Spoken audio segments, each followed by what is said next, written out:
your original interest was in art and art history, Yes. right? What moved you toward architecture? Well, I think in the back of my mind, it was always something that that it was a possibility because my father was an architect. And he didn't especially paint a very appealing picture of what it was like to practice architecture. He built hospitals, and he made it sound like it was a very difficult profession with the rewards being few and far between. And so I pursued my interest in art and art history, and had one of those kind of epiphanies when I read Venturi's Complexity and Contradiction, which was published in about 1966. Yeah. And I read it when I was at Oberlin College, and that made me really want to go back and study architecture. Because of the way he combined ideas from art and from history and brought them into a contemporary context, and that re-engaged my interest in architecture as a summary or as a way of dealing with all those things together, which I hadn't seen before. And I had also found out by that time that I probably wasn't cut out for either straight history or as an artist, and the limitations and challenges and interaction of the client that exists in architecture that doesn't exist in those disciplines was something that I needed in order to produce my own work. You talk about your first encounter with Frank Gehry's work. You said that was an important influence. Well, that was one of the other two critical moments, I think, in my training, Leon, is I was at UCLA and enjoying my studies there, and I had seen a article about Frank Gehry a couple of years earlier when I was living and working in Cincinnati. And it was about this architect in California named Frank Gehry who'd done this cardboard furniture, and there was a picture of him jumping up and down on a table. And I thought this was really fun and interesting and clever and functional. And when I heard him speak at UCLA, that inventiveness of that furniture was complemented by I thought, an amazing exploration of visual arts issues that he was doing when he was doing Ron Davis's house studio at that time, and his early experiments with chain link fencing, and of the exposed wood framing, and I was completely thrilled by what he was doing, and he was the only architect in Los Angeles that I was interested in working for. The office was at a rather small size, so I got to work with Frank closely, and he was bringing in people in the office like Michael Heiser and Ellen Zimmerman to talk about art, and just for these casual Friday afternoon, discussions with beer and slides. And it was just exactly what I had hoped it would be. It was a very exciting time of exploration, and interesting people were coming into the office like Philip Johnson, and Frank's work was blossoming into the work that we know it as now. Well, I think that what Frank did and does showed how the visual arts issues are in large part transferable into architecture, and that there were a particular set of sources that were not at all considered to be regular sources for architecture at that time, which he opened up, and so that all of a sudden people like Robert Irwin and Jim Turrell seemed very relevant, and Michael Heiser seemed very relevant to architecture, whereas you never heard about that sort of thing in architecture school. So I felt like my couple of years in Frank's office was my graduate education in architecture, of the possibilities, the broader possibilities of architecture outside of the traditional realms of architectural history. You divide your work into three categories, I understand: art space, dwelling space, and spiritual space. Would you like to define what each one of those is? I came up with these categories in part because of the variety of building typologies that I work with, and it doesn't include everything. And it's part because each area kind of in some ways has its own rules.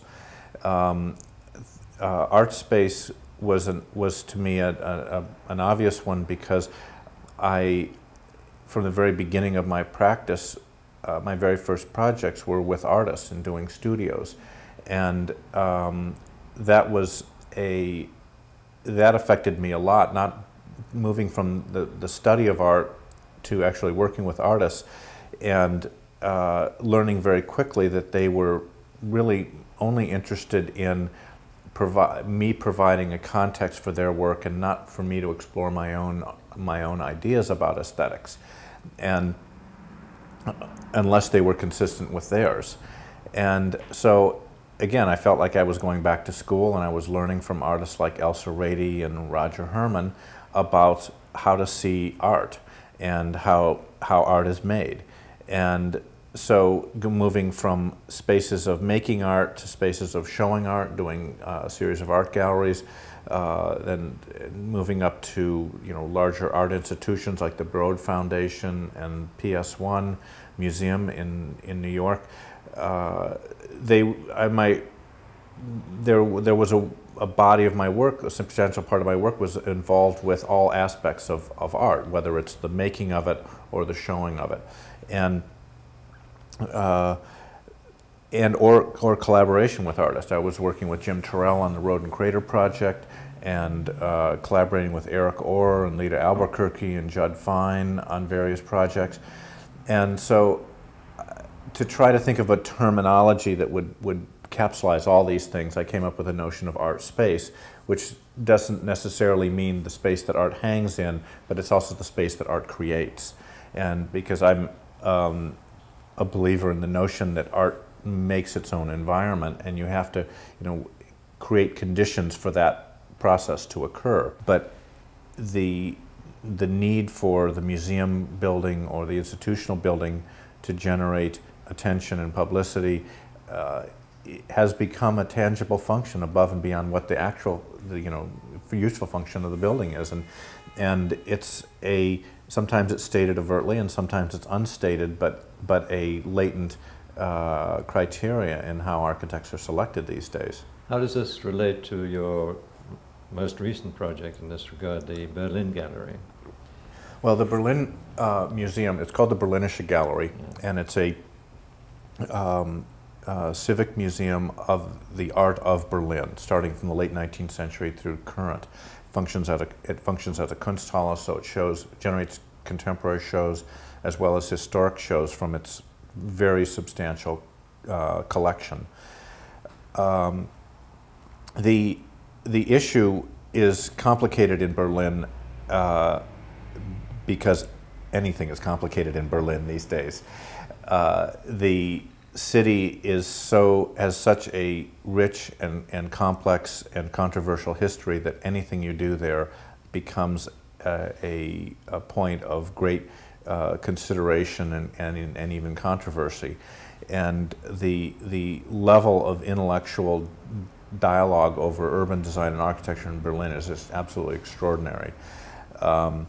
The landmarks authority is very strong and gets its hand into almost everything. The building that was given for this project is a landmark structure. It's a brewery from the 19th century. And so we were immediately under the authority of the landmarks, the city landmarks commission. In fact, two different ones: the overall Berlin Landmarks Authority, and then the municipality of Kreuzberg, which is the local municipality where the museum is. And the two landmarks authority didn't always see fit to agree, and one would say one thing and the other would say the other thing, and they didn't feel the need to agree, and we had to kind of figure out how to deal with that. But the museum and my own inclination as well is you can't, for a museum that is a living museum of contemporary art as well as historic art, you can't just settle nicely into a historic building. It needed to have some statement and recognition about its new life. And so my response to that was to design essentially a glass box that would become the foyer of the museum, which would open up to the outside so that in good weather that it could be used for events and concerts and receptions, cafe, and it could be closed in the winter and to keep the rain out so that those functions could still go on. But that would be this kind of glowing box, obviously a very contemporary object in contrast to the historic object, so that as you approach the museum, you immediately see the most contemporary type of object and the most historical type of object, and so you would immediately get that duality of the institution. And the landmarks people absolutely agreed with that. And in moving on to dwelling space, what is, how do you define that? What is? Well, that one's a little more straightforward. That one of the longest standing functions of architecture is to provide dwelling space, and it historically has been one of the strongest venues of innovation for architects, is doing houses and apartments. And as I came to Los Angeles because I wanted to go to UCLA, not because of what the city was like and not intending to stay here.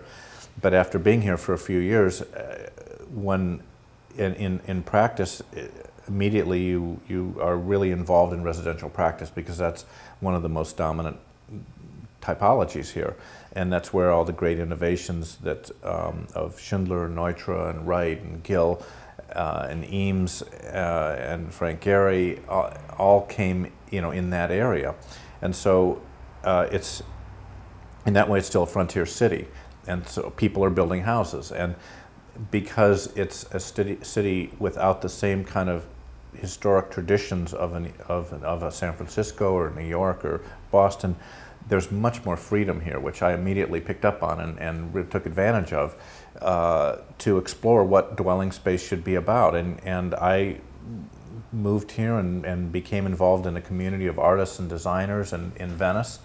And these were people that were rethinking, what living space and what houses should be. And so we weren't just making new kinds of forms for houses, we were exploring different kinds of dwelling types, and the notions of loft living and of live workspaces and of extended families and of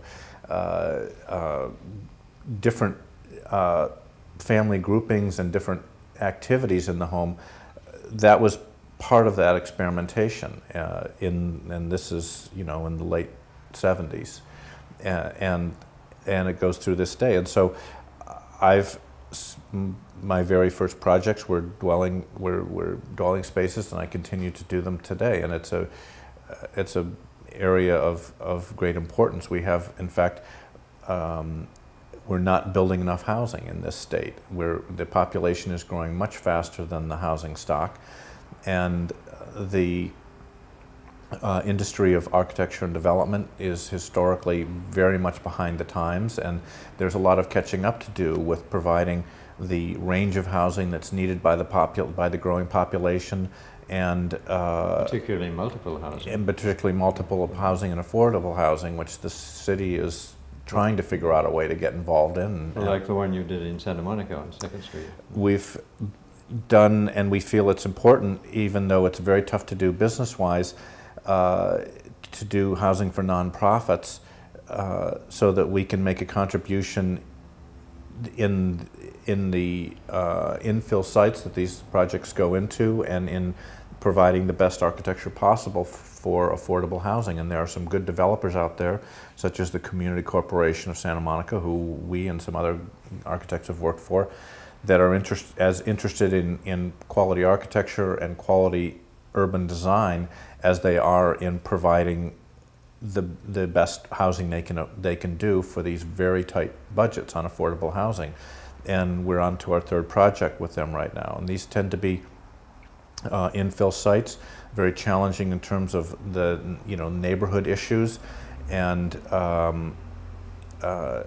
yet a big city like Los Angeles, its growth really has to occur through densification rather than continued external sprawl. In the realm of dwellings, I'm interested in dwellings that are combine the highest level of aesthetic experience with the highest level of flexibility.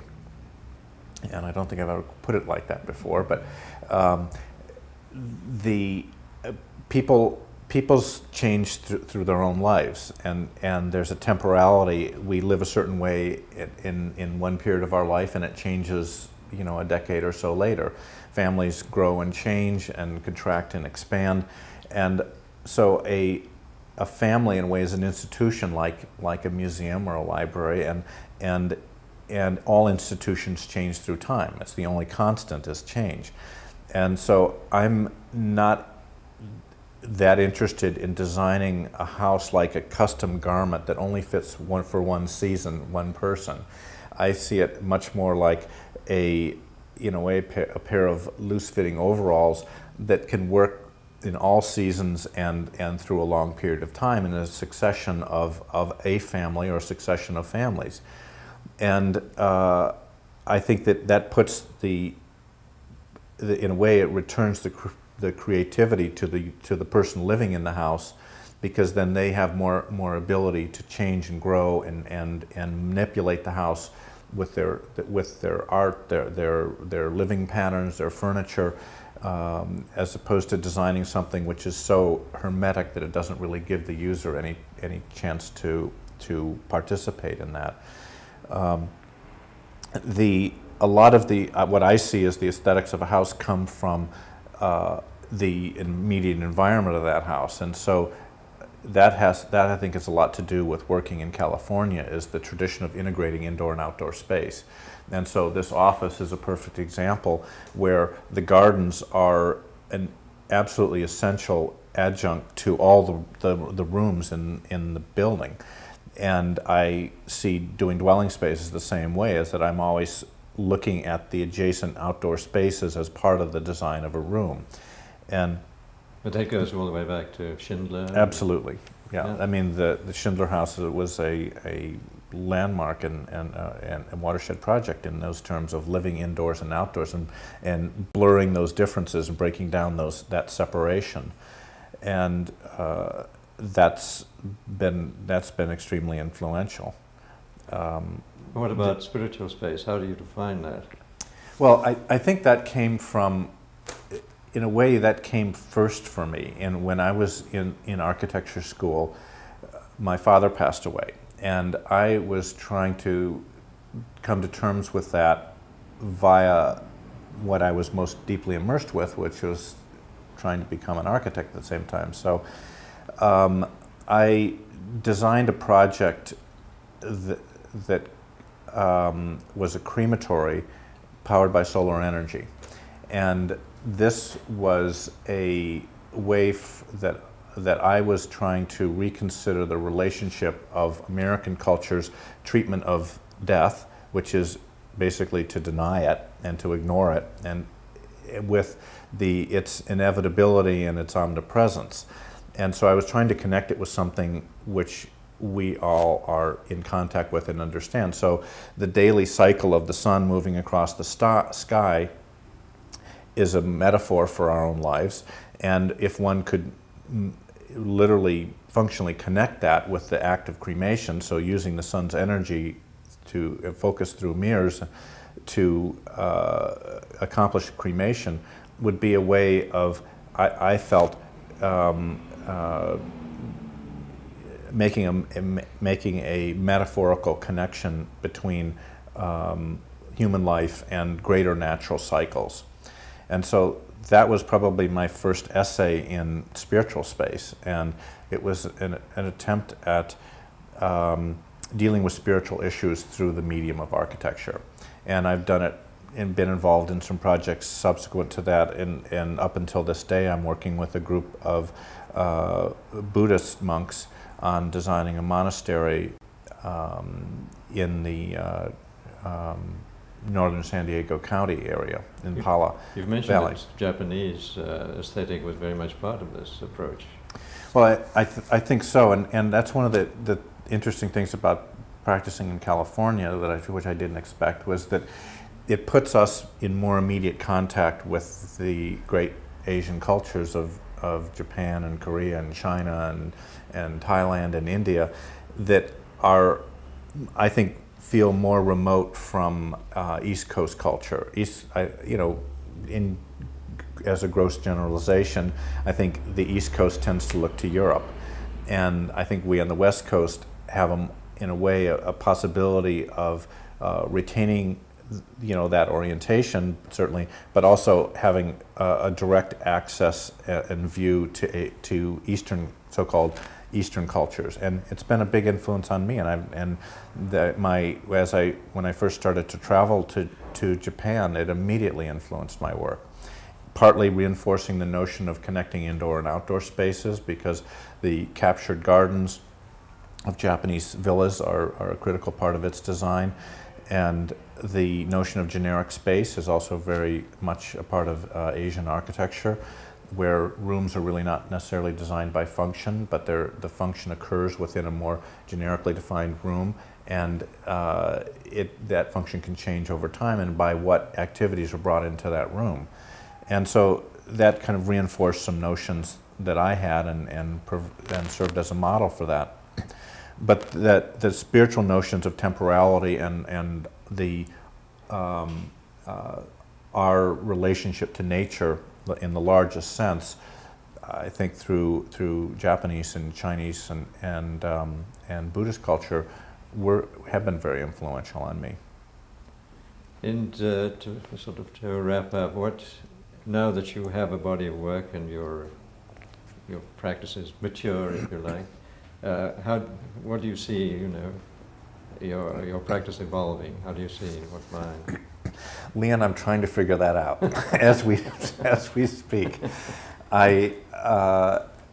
It's hard for me to believe, but I've been practicing for 20 years now, and I hope I have at least 20 more to go. And architecture is known as an old man's profession, and you're a young architect when you're 50.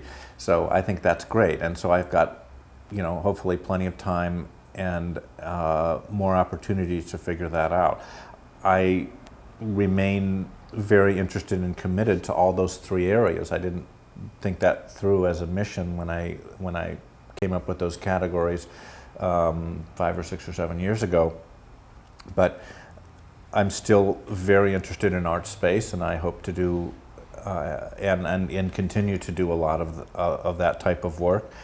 And I continue to find designing dwelling spaces fascinating, and the process and the intimacy of working with people on their own homes is very rewarding, challenging, but interesting, and always an opportunity to practice in a way some of the more pure, the most pure form, because the client is so specific, and at the same time, when there are opportunities to try to think on a higher plane, if you will, about architecture's ability to communicate spiritual issues and to create an environment where people can have that space for their own spiritual pursuits. So I would say I hope to do more of the same. One always hopes for opportunities to do larger projects that have an impact in the public realm, and working within city fabrics and being able to put something in the city fabric that has a sense of belonging and a sense of and a long life is something that I am interested in, as opposed to doing something which looks fabulous for a couple of years and then looks silly in the long run. I think possibly my father's values in that area are still in me, and that architecture is something that one does for the long run, and that it's something that has a long-term place in the city and in nature that one has to take very seriously.